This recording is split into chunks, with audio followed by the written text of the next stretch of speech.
الفقہ الاکبر کتاب سے، جو حنفیوں کے نزدیک بنیادی کتاب ہے، بڑی چھوٹی سی کتاب ہے عقائد کے اوپر، امام حنیفہ رحمۃ اللہ علیہ کی طرف وہ منسوب کرتے ہیں، ظاہر ہے وہ اس کو مانتے ہیں کتاب کہ ان کی ہے۔ ہمارے نزدیک تو وہ کتاب امام حنیفہ کی وفات کے تقریباً 250 سال بعد لکھی گئی ہے، اس کی سند کوئی نہیں ہے۔ یاد ماضی عذاب ہے یا رب، چھین لے مجھ سے حافظہ میرا، یہ ماضی کا بیان ہے مرزا جہلمی کا، جس میں کہہ رہا ہے کہ الفقہ الاکبر امام ابو حنیفہ رحمۃ اللہ علیہ کی طرف منسوب کتاب ہے، اس کی سند ثابت نہیں ہے، اور یہ 250 سال بعد لکھی گئی امام ابو حنیفہ رحمۃ اللہ علیہ کے۔ یہ اس کا پرانا ماضی کا بیان ہے۔ اب اس کا موجودہ بیان کیا ہے وہ ذرا دیکھ لیں۔ ایک جی پڑیا ہے امام حنیفہ نے لکھی کتاب الفقہ الاکبر، جس میں لکھا ہے کہ رسول اللہ کے ماں باپ کفر کی حالت میں مرے ہیں، نعوذ باللہ۔ ہاں، ملا علی قاری نے باقاعدہ دفاع کی ہے کہ ہمارا امام صحیح بھونک کے گیا تھا۔ ایک جی پڑیا ہے امام ابو حنیفہ رحمۃ اللہ علیہ لکھی الفقہ الاکبر۔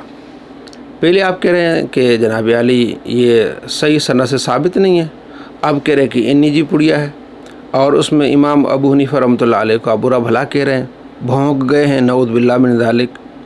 جب آپ کے نزدیک یہ کتاب ثابت نہیں ہے تو جو بھی کچھ اس میں ہوگا وہ ثابت نہیں ہوگا، لیکن چونکہ بغض میں آ کے جہاں تک ہماری بات ہے، ہم کہتے ہیں الفقہ الاکبر میں یہ کلمات ہے ہی نہیں۔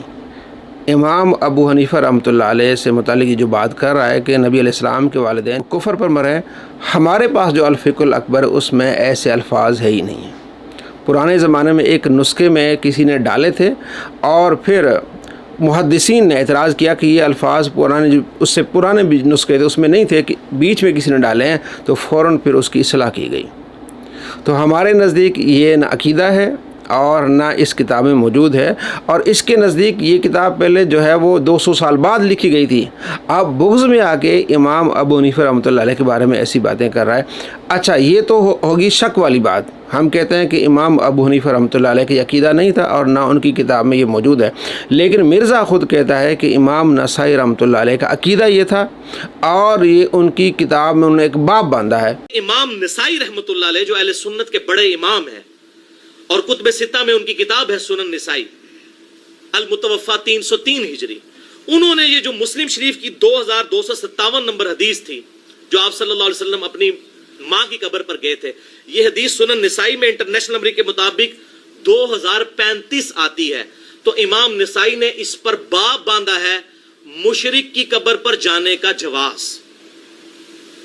تو اس کا مطلب ہے کہ امام نسائی رحمہ اللہ کا بھی یہی عقیدہ تھا، کیونکہ باب کی ہیڈنگ امام کا عقیدہ ہوتا ہے۔ امام نسائی کا یہی عقیدہ تھا کیونکہ باب کی ہیڈنگ مصنف کا عقیدہ ہوتا ہے۔ جناب علی امام نسائی نے کیا باب باندھا؟ زیارت و قبر المشرک، مشرک کی قبر کی زیارت کرنا۔ اس میں نیچے حدیث لائے ہیں کہ آپ صلی اللہ تعالیٰ علیہ وآلہ وسلم اپنی والدہ کی قبر پر گئے۔ تو امام نسائی کے بارے میں کہا ہے کہ انہوں نے باب باندھ کے یہ عقیدہ واضح کر دیا کہ نبی علیہ السلام کے والدین کفر کی حالت میں مرے۔ تو اب امام نسائی کے بارے میں وہی الفاظ کہو گے جو امام ابو حنیفہ رحمۃ اللہ علیہ کے بارے میں تم نے نکالے ہیں؟ نہیں کہے گا، کیونکہ پکڑا جائے گا۔ وہ بغض میں اس نے کہے تھے، اور دوسری ویڈیوز میں کہتا ہے کہ میں امام ابو حنیفہ رحمۃ اللہ علیہ کو اون کرتا ہوں، اور وہ اللہ کے ولی ہیں۔ جو اللہ کے ولی کو گالی دے، بغض رکھے، اس کے بارے میں اللہ کریم کا کیا فرمان ہے؟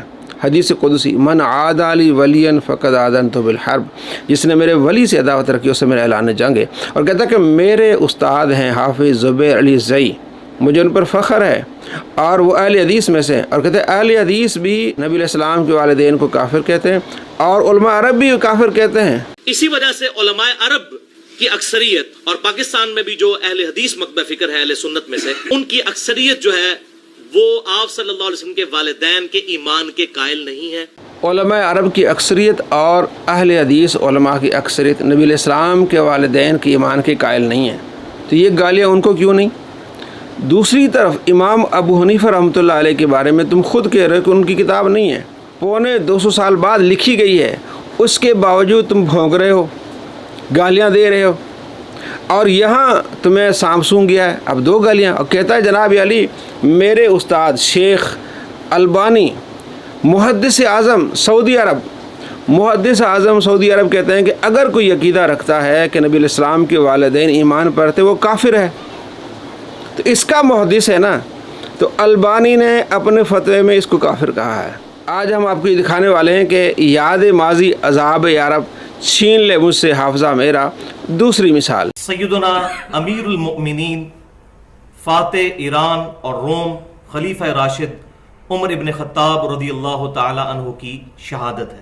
نماز فجر پڑھا رہے تھے، اسی دوران ایک مجوسی غلام ابو لولو فیروز نے آپ پر حملہ کیا، جس کی وجہ سے آپ کی انتڑیاں کٹ گئیں، اور اسی زخم کے ساتھ آپ رضی اللہ تعالیٰ عنہ یکم محرم 24 ہجری میں جام شہادت نوش فرما گئے۔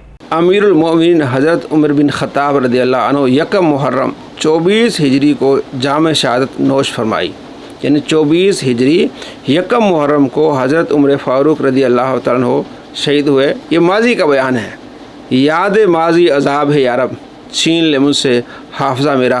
اب موجودہ بیان سن لیں۔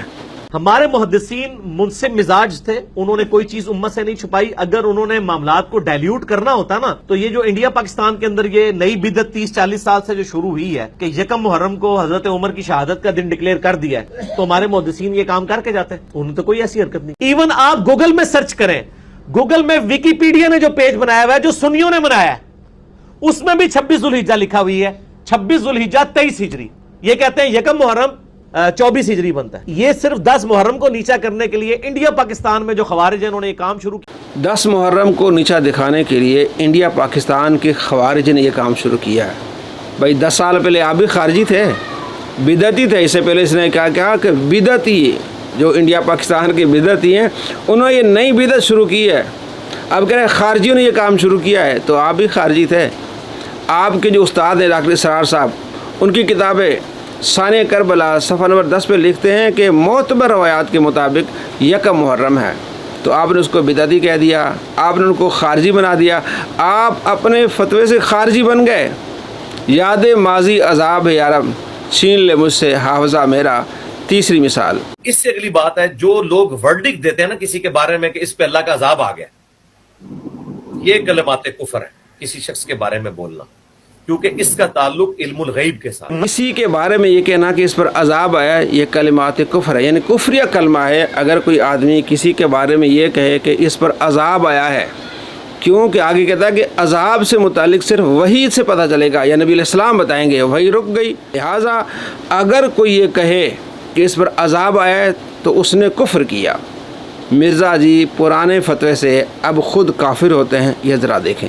نالی دوسرا اولاد میں منگولا دیا، ہاں تو صوفی بھی منگولا نے وڈے، اللہ کی طرف سے عذاب بن کے نازل ہوئے منگول، باقی یہ عذاب الہی مسلمانوں کے اوپر نازل ہوا منگولوں کی شکل میں۔ چاچی بھی گئی، اوے چاچو پہلے چاچی نہ نکاح دوبارہ کر، پھر مرید دوبارہ کر۔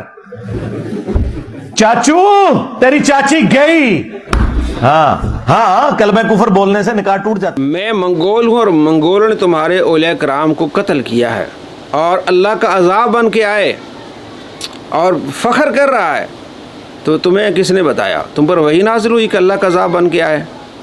تو اس نے اپنے فتوے سے کفر کیا، اور یہ بھی آپ نے دیکھا کہ جو کلمہ کفر بولے اس کا نکاح ٹوٹ جاتا ہے۔ چاچی گئی، اس نے مذاق اڑایا۔ اب مرزا کے ماننے والوں تمہاری چاچی گئی، مرزا اپنے فتوے سے کافر بھی ہوا اور اس کا نکاح بھی ٹوٹا۔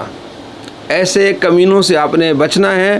یاد ماضی عذاب ہے یارب چھین لے مجھ سے حافظہ میرا، یہ حال ہے اس مرزا کا۔